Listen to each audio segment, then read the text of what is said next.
Okay, you ready for this long video?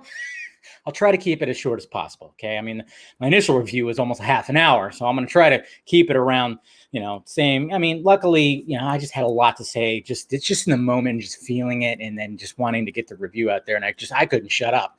This one is a little different because we're going to talk more just the spoilery stuff, and then of course tonight on the vodka stream, we're going to be talking probably till Tuesday morning. God knows how long that stream is going to be. Full on discussion about everything that's happening in here. So, all right. Let's do it.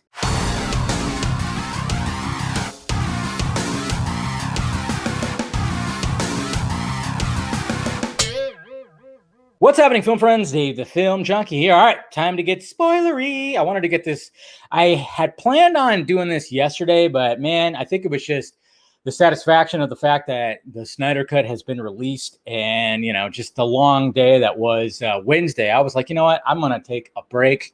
Not record anything really. I mean, I kind of did a members only video, but which if you want to become a member, hit that member button. But then I was like, I just want to get out of the house. I just want to disconnect for a bit. And then when I got back home, I'm like, I don't want to do my review. I actually rewatched Man of Steel and Batman vs Superman just to go back and get that whole I'm just immersed in the Snyder verse right now. Man, we got like 9 hours plus of this world. It's in 3 movies. It's fantastic. But anyways, let's just dive right into this. And speaking of BVS, obviously we know what happens, and this is what's so great. This is why we could probably, I just want to have all 3 of these movies stitched together, because it all opens right off the bat to just like madness, crazy visualization of, that looks like Doomsday, and there's Superman, and going like, basically. He, just been stabbed. We saw the angle lit from a different angle that was all in regular motion, but now we see this, and he just yelling out, and then we follow the yell, the ripple. And I love the fact that there's a different angle of Wonder Woman, of Batman, and Lois Lane, from BVS. I believe there's just different. I think actually that's footage from I think I was told that was footage from BVS, if I'm not mistaken. But then of course it sends out the yell, and then of course all the mother boxes, the 3 different mother boxes. And somebody had a good question too, because I remember a while ago I spoke about how this is how it starts, and his yell triggers the mother boxes. Then everybody's like, well, what about the mother box that Silas has? I mean, it was on and it created Cyborg. And I was like, that's a good question. I wonder if you get answered here. And it does, because, well, when we see Cyborg first, I mean, yeah, he's just chilling, just on the, sitting on the counter of the kitchen, and then he turns around and sees that it's tripping out. And then we find out later that, yeah, when he explains it, that Silas did find a way to turn it on, technology he didn't know, turn it on, and it created, of course, him. So it's pretty crazy. But anyways, so the beginning, love how just the echo and everything. And then of course it just kind of time jumps pretty quickly to just like, oh, okay, now we have Bruce. He's on his adventure, which of course the cinematography is absolutely fantastic. It's gorgeous. The fact that they removed all of Fabian Wagner's like all that beautiful cinematography that you see going through. And then, of course, I love it when it's just part 1, and then of course we see Bruce approaching Arthur, which that scene, oh man, when you compare it, I mean, we try not to, but it's hard not to compare it. And then what I love is like, hey, yeah, there's some other kind of cheesy lines that were removed, like I hear you talk to fish, that wasn't there. So, and then it ends with Arthur, going off, but we don't see him do like some, take a deep breath, which is weird. And then, swim off. He just kind of disappears. And then this one girl, and then other girls. I mean, there's some mythology right there, but they are just all about Arthur. And she's singing, and then she's smelling the sweater. Man, she is totally feeling it. And then, of course, goes right into the Wonder Woman sequence, which, like I said, guys, doesn't that score? I mean, the way Mr. Hulkenborg, way he like improved on that, and he talked about it, and you hear that I can't even do it, obviously, but you know what I'm talking about, just that little addedness. And then you hear that one instrument that I'm not sure, it's like almost like a ukulele cut, I don't know, but it is that old ancient type sound that he added to the I mean, this whole scene, geez, I mean, talk about it just like really being realized. And you're like, wow, this is not the Wonder Woman that we just saw back in December. Not at all. Not at all. She just, and, you know, we get our first F-bomb, which I was like, okay, there's the first one. It says that the fucking guy says it yelling at kids. And of course, she saves the day. And everything's like, you know, kind of sped up. I mean, I know when we saw it in the trailers, like it was slow motion, but man, it was all sped up and just all gorgeous and beautiful. And then, of course, it goes right into the Amazon scene. And that's where Steppenwolf shows up. And my God, when you just see him show up and everybody just, and Connie Nielsen especially, and she's just so badass, carrying the mother box, runs up the wall, stabs down into a parademon. And then you got all these badass women just freaking, I mean, you know, I tell you what, when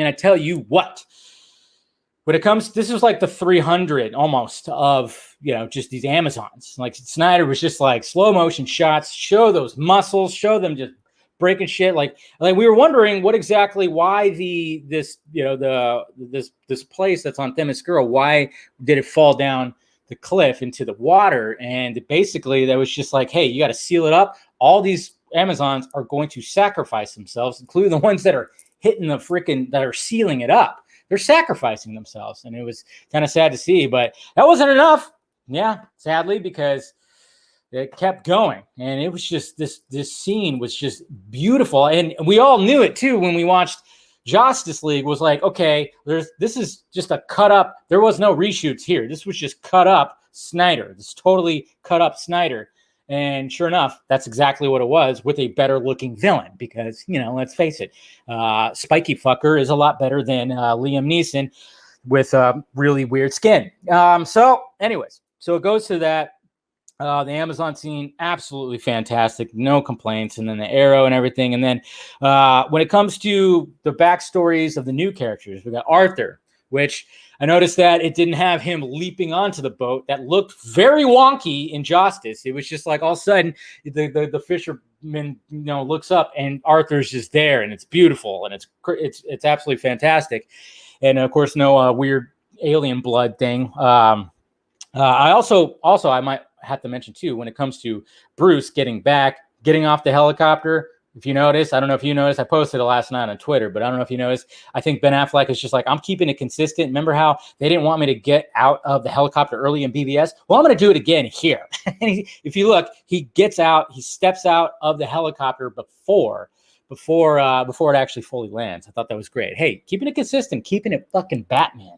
Man, I love the line from Alfred saying, I can't even remember the full line. Sorry, I hit the microphone.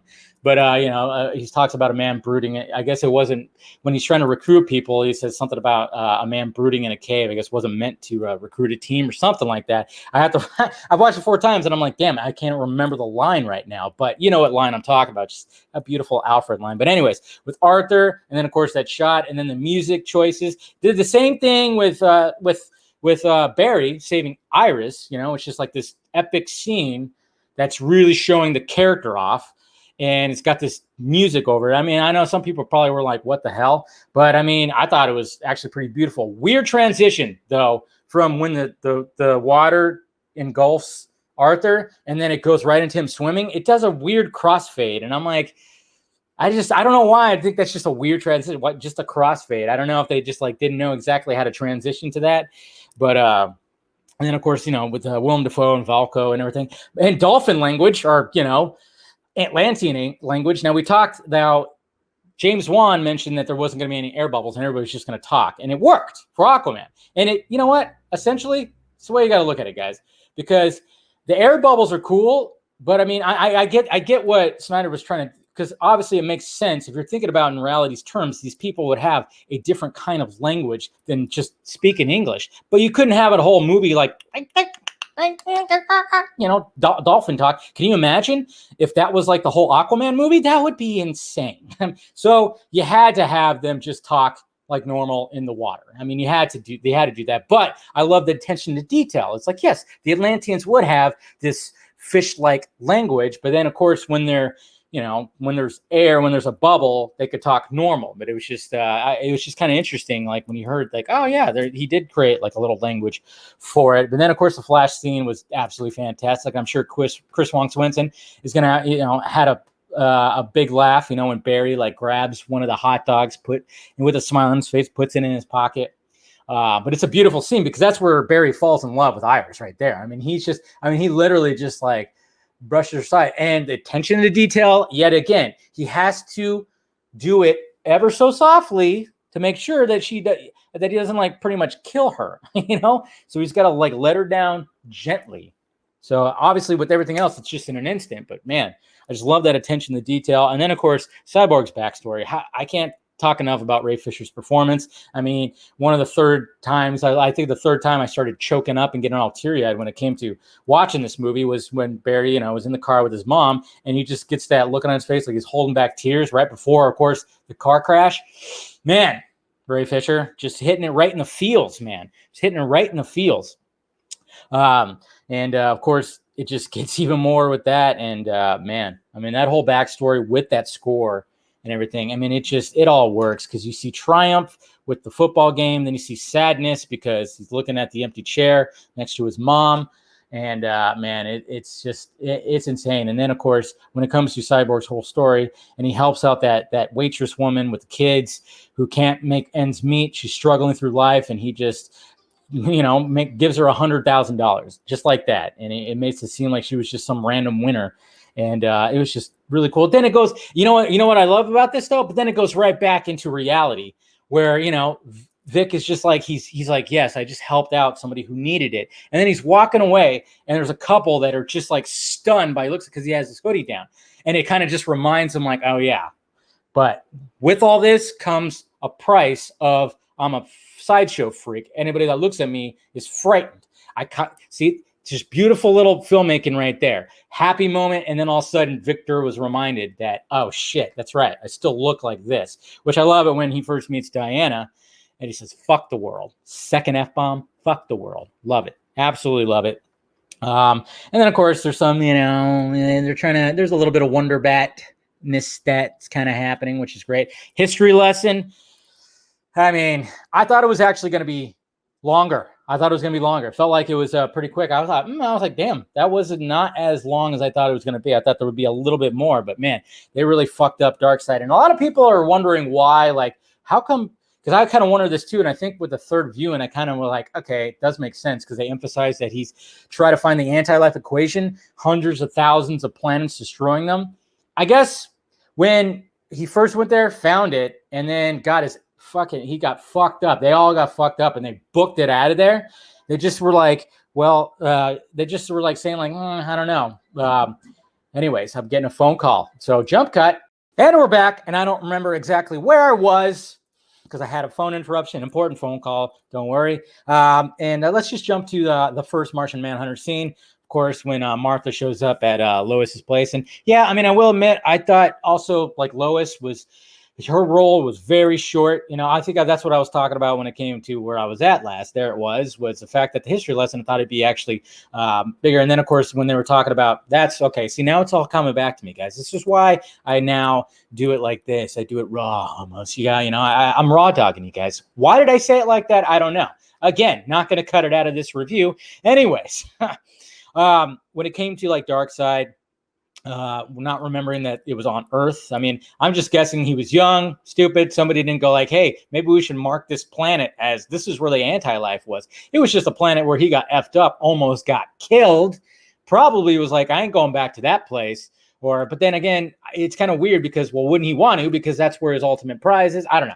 I know there's like the question of like, why didn't he know that? Or maybe there's some other kind of reasoning. Who knows? Maybe in future movies that'll be explained. But anyways, so I thought that was like, oh, okay, that was shorter than I thought it was going to be. And then, of course, I thought, when it came to Lois's role, I thought it was, I thought there'd be just a little bit more. I mean, obviously she was important. She shows up where Clark is before he fucking is about to wipe out Batman, and then definitely bleeding shit. And then, of course, it was nice seeing all the cops out there and the military, and that whole fight was great. But I was just surprised. I mean, and Ryan Choi, man, he was in it throughout. He had a lot of screen time, a lot more screen. I thought it was going to be like maybe one scene, right all the way to the end when they did the end, and it was just kind of like, oh yeah, nanotechnology. Okay, there we go, establishing that. Yeah, I was kind of like, oh man, not as much with Lois. And Yeah, when it came to Superman coming back, and then of course the Martha scene, Martha. But anyways, when it was Martha and her, and then it went to, Martian Manhunter. We got our first look at him. Looks great. I think he looks. I don't know if anybody's complaining about it. I don't know why. And then it goes back to Swanwick. Was hoping that there was going to be more Swanwick, and that was one of the things that I'm still kind of going. Where's the world? Where's the world with this? I mean, the first two we had Swanwick, who was like in an office watching the events, part of the government. You kind of wanted to see that here. The lack of Perry also was kind of like, damn, I wish we had some Perry White as well. It's just, when you go back and watch Man of Steel and BVS, that's just what's missing in Zack Snyder's Justice League. But it's just, there's just something about this movie. Like I said, it's comfort food. It's just, you just watch it and it just flows and it's just so great and everything. So, but yeah, the first Martian Manhunter scene, cool. And then, of course, when they finally decide to do Superman, they're going to dig him up. Now, I'm kind of wondering, guys, and we'll probably discuss this further tonight, but I'm thinking there had to be. I think there was something that was cut out where they mentioned the Codex. I think there is. But, maybe it was just like Snyder was like, nah, just doesn't work. Who cares? But I could have swore that there was going to be something mentioned of the Codex. And that was another thing, going back and watching Man of Steel and watching the beginning. And you're going, okay, Codex, what the hell? And I'm just saying, like, I think no mention of the Codex. It was just like the same, like, okay, we got to just get the box going and we got to start it up. It was pretty much the same, a little bit different because it started messing with the, reversing the time, establishing that Barry could do that. But I'm just thinking that there was probably some kind of mention of the Codex when it came to digging up Superman. I didn't think, I was like, oh, they really did have a scene where they were digging up Superman. And you get why. It's explained like, okay, yeah, you could do it in a nanosecond, but hey, show some respect. But I think Victor's line, because Barry's like, think she would, go for a younger guy like me. And just the dry way that Victor says it, just made me laugh. It like, she's 5,000 years old, Barry. Every guy's a younger guy. It's just the way that he says it because he's he doesn't really have, he does have emotion, but it's just like, he's just mainly it was so dry. It made me laugh. That's why I said he had like one of the funniest lines and everything. But then I'm kind of jumping ahead. That Gotham Harbor scene, my God. And with Junkie score, and you hear some of that dance that Snyder played on the Deck the Hall stream. Amazing. Yeah, just so good. Everything just with that scene and with Flash doing his thing. And then, man, it's just, and then the tension between Silas and Victor. There's just all throughout. That's what's so amazing about these movies, even going back. It really deals with these characters and the way, and their parents, and just everything with their parents. It's very heavily, the story very digs at the relationship with the parents, man. And it's really shown here when it comes to Victor and Silas. It's crazy. But yeah, nope. So when it comes to the resurrection, no Codex, that was kind of like, But then, of course, we get a taste of the first Nightmare. And this is where this is where it was like, holy shit. This is like the big time holy shit moments because Cyborg sees Darkseid on the throne, which was from the storyboard. He sees like the world basically blowing up or, ending. And then we see Superman, and motherfucker did it. And I know Garza was like, he could take the W on this one because I did not think that they would have any kind of death with Lois in this movie. But Snyder said, fuck it, we're putting it in there because this was added.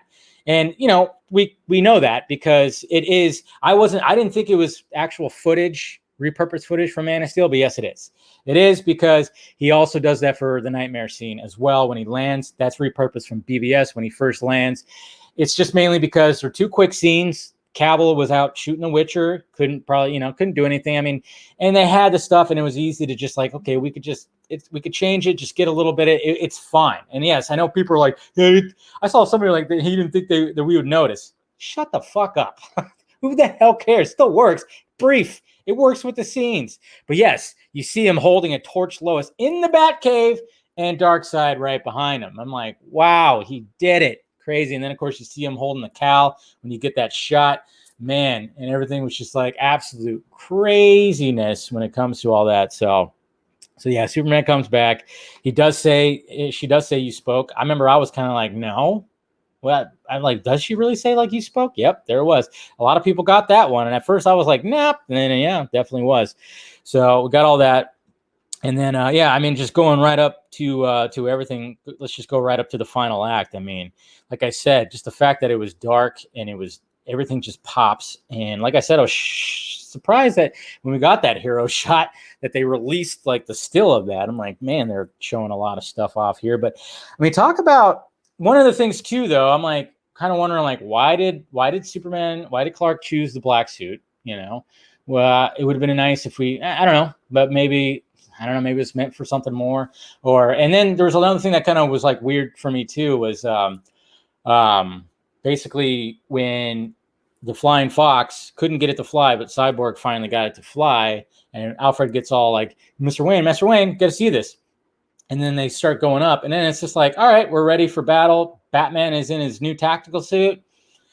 Was Alfred working on that? It just kind of just came out of nowhere, you know? Kind of just came out of nowhere. I mean, there was an explanation of the new gauntlets that obviously, you know, Diana made a joke about that, you know, that basically the gauntlets came from her gauntlets. So it was just kind of weird how it just, you know, like, okay, now all of a sudden he's just wearing this new suit. Cool. That's fine. I mean, whatever. And the action is just superb and fantastic. And then the way Superman shows up, I mean, just coming in there and just, you know, just stopping the axe from hitting Victor and ice breath. What the fuck? We didn't think like when we saw the ice breath in Justice, which was horribly done, we were like, well, there's no explanation of this. Now it's like with this, it's kind of the same thing. It's like, okay, all of a sudden he could just do that. Interesting, but he does it in a style that's so much better by just going, you know, just causing the axe and then just breaking the axe and then doing that Spartan kick. It's so great. And man, he was just unleashing on him. And then, of course, what happens when Barry was, you know, I mean, goddamn, this is why I love the Flash in this so much, because, you know, he's trying to keep it so he can get that charge, and then he gets shot. And then he's like, you know, you feel bad for Barry because he's like, you know, he got the wind knocked out of him. He's trying to heal, trying to get it going again. And then, you know, obviously things go awry and it all goes to shit. The unity happens and everybody, I just love, yeah, this scene is probably, it's in the top 5 of my favorite scenes, is when Flash like stops this and then he decides like he's telling himself he's got to run faster than he's ever done before. He's got to break the rule. And then when he just gets down and he leaps forward and then he starts talking to his dad, you know, it's such a beautiful scene and everything's just coming back. And then he finally gets Victor in there. And then, of course, the mother boxes are trying to like taunt him and show that he can have his family back, all that stuff. Beautiful line, too, saying he's not broken. And, you know, and then Superman helps get the boxes. We're good. And then what happens, of course, you know, after Superman, Superman, of course, was like just totally just tore off one of his antlers with his, man, that was so great. Boom tube. There's Darkseid. Granny Goodness, Desaad. And it was just like, holy shit. And then a perfect way to do it, man. Just like Arthur stabbing him in there, launching him over, or no, Superman like punching him over, and then Wonder Woman just slicing the head off, and Darkseid just stomps on it like, oh shit. And then it's like, all right, let's do it the old way. You know, we got to do it the old way. Man, I tell you what, just such a perfect way to end it. And then it ends, of course, with all of them on there, and then it just ends. I was kind of like, no interaction. No, like, hey, guys, okay, this is Arthur. This is Barry. This is Victor. You know, it's like, okay, just kind of just stops. And then, of course, we go to the tape recorder. And then that's whose voice that we get at the end of this movie, as opposed to Lois and Justice, is Silas Stone, which was really awesome. And we see, of course, the endings that we were supposed to see, like Arthur going to his, you know, he's got to go visit his dad, and we see Volko and Mira again. Yeah, we got all that, and then of course we got the Barry and Henry scene, and I love the Barry scene where he's running. He's got this huge goofy smile on his face. It was just very heartwarming. Come on, you can. His likableness is not overly, you know, he's not overdoing it when it comes to humor. I mean, I just like Ezra Miller's Barry, and. Yeah, and then of course, yeah, I'm sure people were shocked too, because I remember, I think when I asked about like, is the big table, you know, is that in there? Sure enough, it's in there. But then of course it was cut out. I don't think God help us when Bruce says that, God help us. I don't think that was in there. But yeah, I mean, it's in there. So it's the Kal-El. No, I already mentioned that. I mean, I know that. You don't have to like everything. It's okay. You just because, yeah. But I actually don't mind that scene. And I like the fact that Bruce says, God help us. But all right, am I missing anything with Diana? Diana, of course, just still wondering where Themyscira is. And then we got the nightmare scene. Oh, the nightmare scene. Jesus Christ, dude.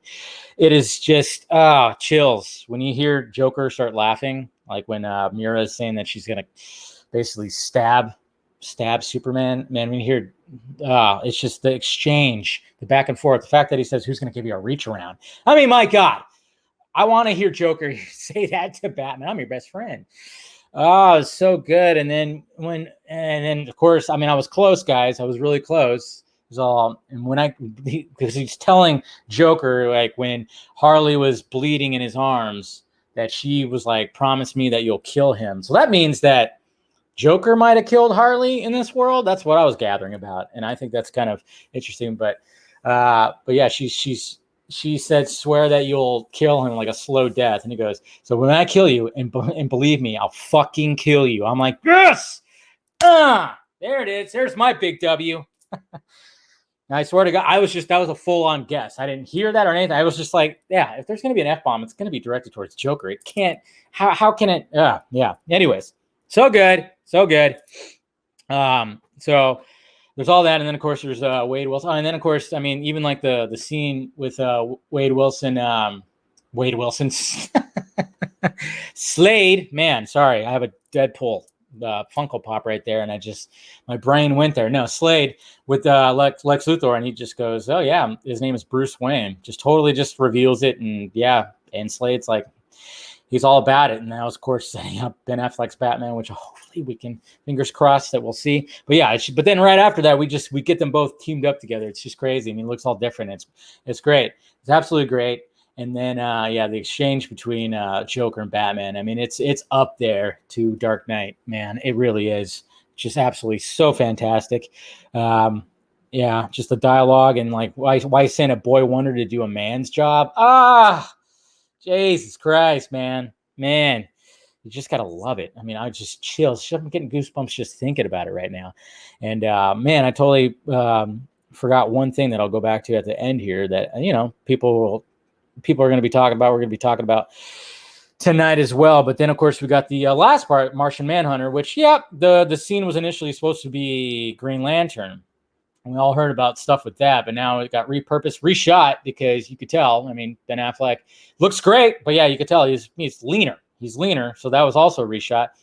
I think it was kind of, I mean, it was a good way to end it, but it was also just kind of like, I don't know. It seemed like Bruce was just, the way that it was played was just kind of like, he's like, can I help you? It's just, I think he'd be a little bit more stunned. I don't know. It was just kind of, it does play out a little weird. I'm not gonna lie. Like, it was just kind of like, but I love hearing Harry Lennox's voice coming out of that design. I mean, it just looks good. I love everything about that. I just thought it was, but I do like the fact that he said your mom and dad would be proud. So, but it was just kind of like, interesting.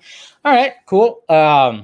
But it's all fine and dandy. The thing that I forgot to mention, because I almost forgot to put it on the list, was we do see when Lois opens up, the nightstand drawer, there's a pregnancy test there. What? And then, of course, when you see at the very end, which I didn't know till somebody pointed out on Twitter, was when you see Martha and Lois, going up the steps and looking back at Bruce and Clark, she's got a bassinet. In Justice, it was just a normal U-Haul box. So interesting. Is she pregnant? I think so. Well, I think he pretty much mentioned that. And Warner Brothers, they didn't want that. I mean, Snyder talks about the scary idea. I mean, yeah, there's one specific scary idea, but man, it sounds like there's a bunch of scary ideas for them. It's just weird. But that was like, oh, what is that? That's why it was like, well, how far is she far along? And then like, how many weeks or months is this movie after? And it's, he said it's like a few weeks after. He said that probably like a month and a half. So anyways, guys, that's pretty much it. I mean, so good, just so freaking good. It just goes down so easily. And man, tell you what, And yeah, that's pretty much it. We'll be talking about pretty much everything, all that and more tonight on the Vodka stream. So make sure you check that out. And I'm hopefully going to have this before I interview Debbie Snyder. Deborah Snyder's coming on the pregame show of the Vodka stream. So that'll be good. And I'm pretty sure I'll have that up because I still got 2 hours to get all this going. So looking forward to that. And yeah, guys, cannot wait for more. Man, what the hell was that? That could be something else. Anyways, hit that like, thumbs up. Hit the join button if you want to join Film Junkie, or if you want to be part of the Patreon, do that too. And then, of course, there's merchandise down below, shirts and all that good stuff. And anyways, guys, love you. Talk to you later.